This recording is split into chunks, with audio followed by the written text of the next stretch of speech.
Hi, I'm Steve Clemons, and I have a question. Is the wild quest for advanced artificial intelligence more like a suicide race for humanity? Let's get to the bottom line.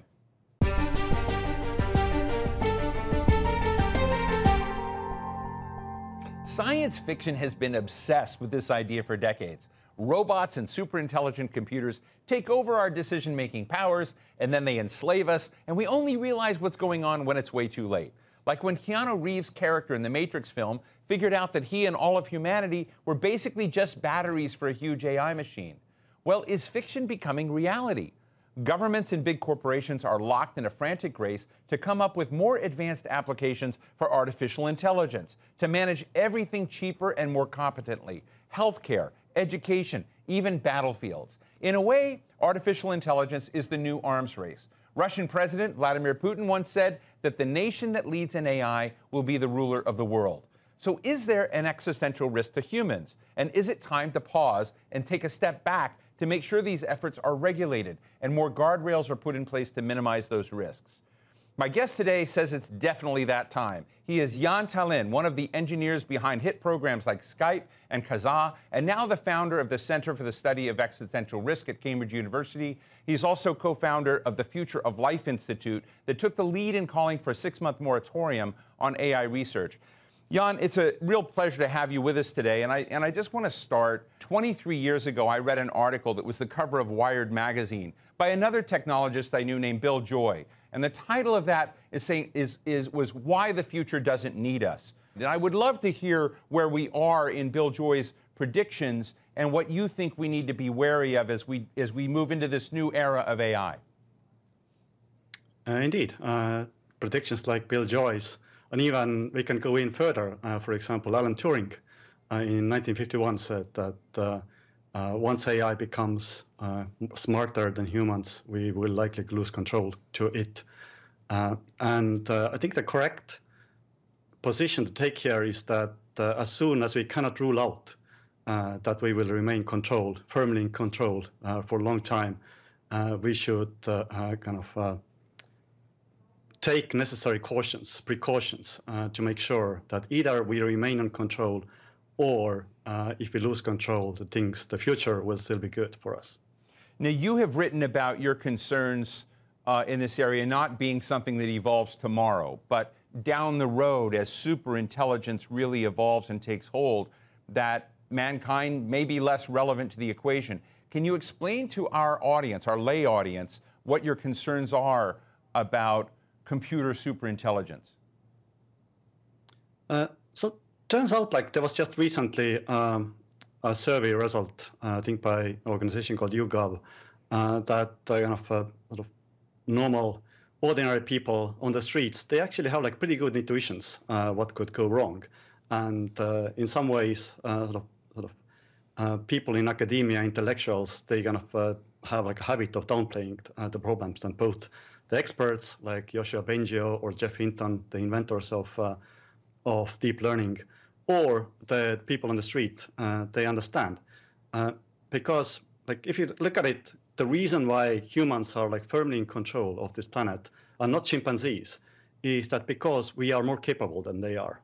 We are more intelligent. We are not stronger, but we know how to do long-term planning, etc. And now we as species, we are in a race to yield that advantage to machines, which, as the intuitions of common people indicate, is not a good idea. Now, you were involved with the founding of a number of institutes that are fascinating. One is the Future, looking at the Study of Existential Risk. Another is the Future of Life Institute, which I find fascinating, and led with a letter signed by many of the world's most important technologists today, asking for a moratorium on research. This Elon Musk, who's been, I guess, on the board of your center, but also was a co-signer of that letter. I guess my question is, can Pandora be put back in the box? Can a letter like that, can a moratorium, a call for a pause, actually have an impact on the global development of AI today, or have things just proceeded too far at this point? It definitely can. There are multiple reasons to be hopeful. For example, we have done it with other technology before. We did ban human cloning, even though technologically this is very possible.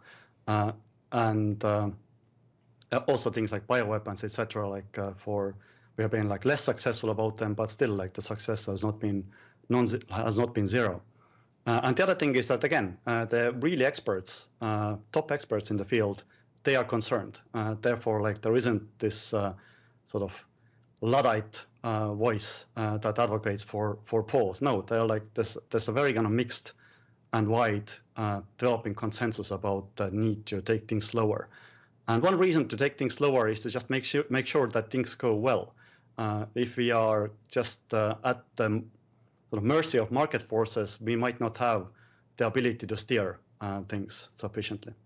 You know, and you're a wealthy guy, and you've invested in a lot of these companies over the years, and you've been investing in AI companies. So it's sort of interesting, on one hand, to see you warning about these dangers, and yet you're a significant investor. You run with the crowd that's out there that is bringing this new technology forward. How do you square that with yourself?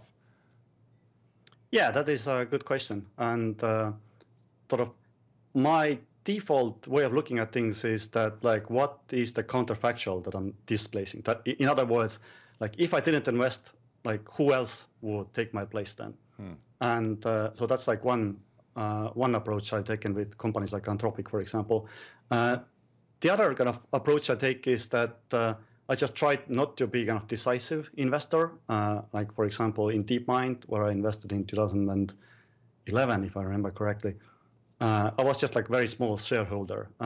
So I kind of viewed my investment as a sort of ticket to be kind of present at the company and talk about the concerns that I already had back then. Now let's talk about this letter and President Biden's meeting with 7 leading companies. I have them listed as Amazon, Anthropic, Google, Inflection, Meta, Microsoft, and OpenAI. And many people believe that this meeting in the White House of President Biden with these executives, talking about voluntary measures that they might take to think through the impact and dangers and risks of AI, was precipitated by the Future of Life Institute's letter. Now, I'd love to hear your thoughts on that, but I think more importantly is, do you believe that these 7 executives, these companies, and President Biden are sincere in what they're doing, or is this fake performance, acting like they're doing something while behind the scenes they're just chugging along as they were before? So I don't think this is a fake performance. I mean, I do have some concerns that they, like to many people, this might be like very new topic. So they are just kind of don't exactly know what to think at this point. But like we kind of like everyone has to now learn about this new situation. And when it comes to sort of taking credit for these things, I think like the biggest credit really goes, for good or for bad, to OpenAI by releasing the ChatGPT, because that kind of like caused the planet to kind of pay attention to AI in a way that it didn't really pay before. But yes, like so that Future of Life Institute's letter, open letter, kind of fell into this like fertile ground prepared by OpenAI, and then like in turn the extinction statement by Center for AI Safety. There's like one sentence declaration that AI extinction risk should be there at the same level than risks from nuclear and bio. You know, it's an interesting conversation. I actually try not to sensationalize when we have these conversations, but sometimes, you know, to overstate for effect is part of learning, and also thinking around the corner and trying to anticipate the unanticipatable, if you will, things we haven't thought about as part of the conversation. And your Future of Life Institute actually has been doing this, and they've developed something. The best thing I call them is what they call them are slaughter bots. Can you tell us about slaughter bots and what, you know, just thinking in contemporary terms and capacity in drones, what could possibly happen more recently than people think with the slaughter bots? Yes, so there are like 2 really big problems. One is that fully automated, putting AI in the military makes it very hard for humanity to control the AI's trajectory, because like at this point, you are in a very literal arms race. And like when you are in an arms race, your you don't have much maneuvering room when it comes to thinking about how do you approach this new technology. You just have to go where the capabilities are, where the kind of strategic advantage is. So that's like one big worry about putting AI in military. The other problem, and as we've seen with cyber warfare, is that as things become autonomous and the attribution becomes very hard, so like the kind of natural evolution for fully automated warfare, as Future of Life Institute Slaughterbots videos show, is that you will get these like swarms of miniaturized drones that like anyone with money can produce and release without attribution. So we might be just creating a world where it's no longer safe to be outside because you might be chased down by swarms of slaughterbots. One of the interesting reaction I had to the Future of Life Institute letter when you brought all of these major technologists to call for a moratorium is I wondered, how does that consortium compete if China is not involved? Or is China involved? Is there an opportunity for a truly global deal that we're not thinking, enough about? How do you do that if you've got one side that's going to follow guardrails and guidelines and the other side that might not? So I'm not an expert on China, but with that caveat, I just want to point out that China already has AI regulation in a way that US does not. So in some ways, US is kind of falling behind in that regulative area, as is EU, even though EU is also farther ahead than US. And also, this is a global problem. So just like we've seen with global warming, it's not kind of correct to assume that Chinese are just the bad guys in the room. If there's a global problem, you have to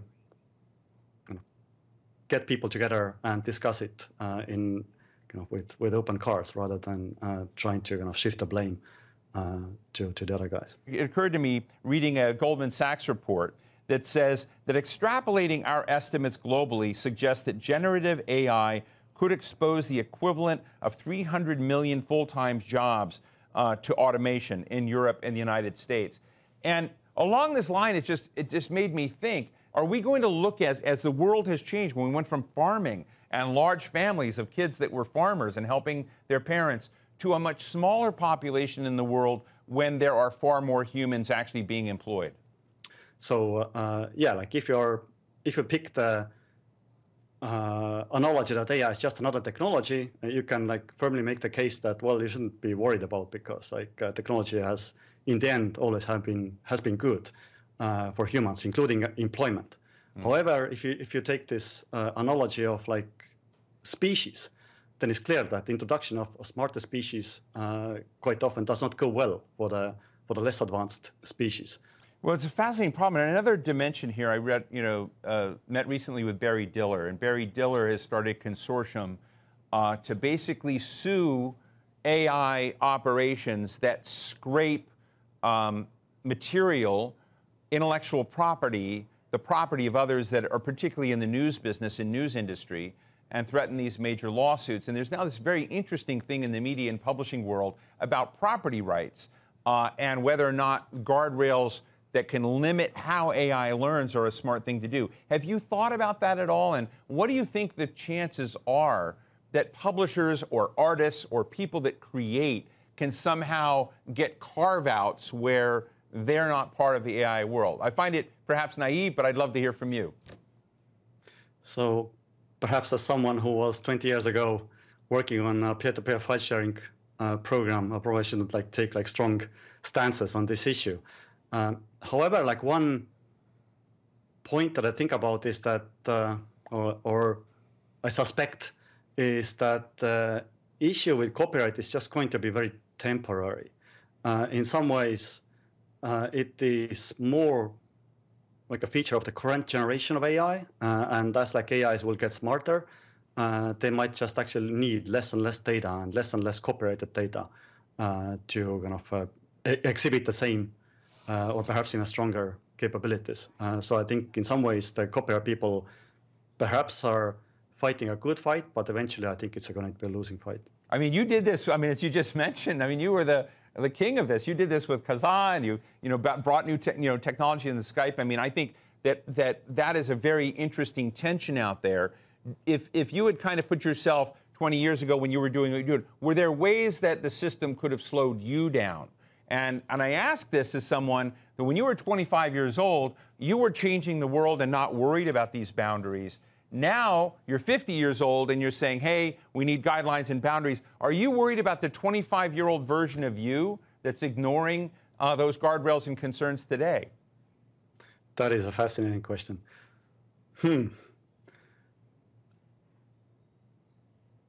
I kind of feel that I could, if I would face with like 20-year-old myself, I could kind of like talk sense to him. But I think it's kind of perhaps like deceptive thought, because indeed, one thing that I have, for example, inherited from 20-year-old myself is that I really hate software patents. I think they're just attacks on programmers. That is just not a great thing to have. But like definitely my views about open source have become like more moderate as I see that potentially the open source AIs could actually be the source of catastrophic events. So, is resistance futile? I guess on one hand, I look at technology advancing so much, and you've been such a big driver of this, and I do believe that we do make choices. I'm glad you mentioned human cloning. What I'm interested in is how do we take the work that you're doing at Future of Life and the future of the concerns for existential threats and give it scale so that it becomes more the norm and less of a boutique topic? I think that it's now time to really put forward some early regulations. At the very least, to do something to just exercise the muscle of technology regulation. I mean, EU has done some of that. I think more than the US has done. But like specifically, I'm thinking about things like making sure that data centers are certified. So like, if you want to train an AI, and they are done, like the big AI experiments are done in data centers, big data centers, those data centers have to be certified. I think that's kind of one of the steps. Perhaps even easier step, where there seems to be quite a lot of consensus on, is that AI outputs should be labeled. Like nobody should be faced with a phone call or video or text and fooled into thinking that this came from human. There should be clear indications that this is AI output. And there are things like liability. So like if, for example, Facebook puts out open source AI and that falls into bad hands and something really catastrophic happens as a result, that responsibility should go back to Facebook. We have a survey that was done in 2019, and I guess 4,000 people were asked. They got hundreds and hundreds of responses, asking experts who are actually working on these technology issues on whether machines would be vastly better than humans at all professions. And at that time, it said within 2 years, it would be 10%. Within 30 years, it would be 60%. Where do you fall in this spectrum? I'm just like very uncertain. I think there is like significant bump in probability in the next few years, just because like people have sort of like discovered the gold mine and like just are throwing more and more compute, more and more people, more and more money. I mean, like, I just watched the Senate testimony by Stuart Russell, and he said that that like there's currently about $10 billion per month being invested in AI startups, and that's like more than the entire science funding in the US for the rest of the science. Therefore, like currently there is this rush, sort of gold rush happening in AI in a very distinct kind of manner when you compare to the rest of the kind of the funding crisis in startup land and technology in general. So perhaps like this might actually kind of precipitate some sudden capability gains that I'm very concerned about. If that doesn't happen, then like sort of like bets are off the table again, and kind of it remains to be seen like how much more time we will have. I'm going to tell our audience, Jan, that you are the real Jan Tallinn. You're not a deep fake. We haven't conjured you to do all of this, but you know, maybe someday we would be able to do that, maybe illegally. I've seen deep fakes of Tom Cruise on TikTok at an event that Semaphore, where I work, put together. We did a deep fake of Barry Diller, this big, media titan. He was not happy at all about it, but it was one of these things where, as you kind of look at the convergence of a lot of different dimensions of how it changed, what do you think truth is actually in jeopardy? In some sense, sure, but in some sense, not really.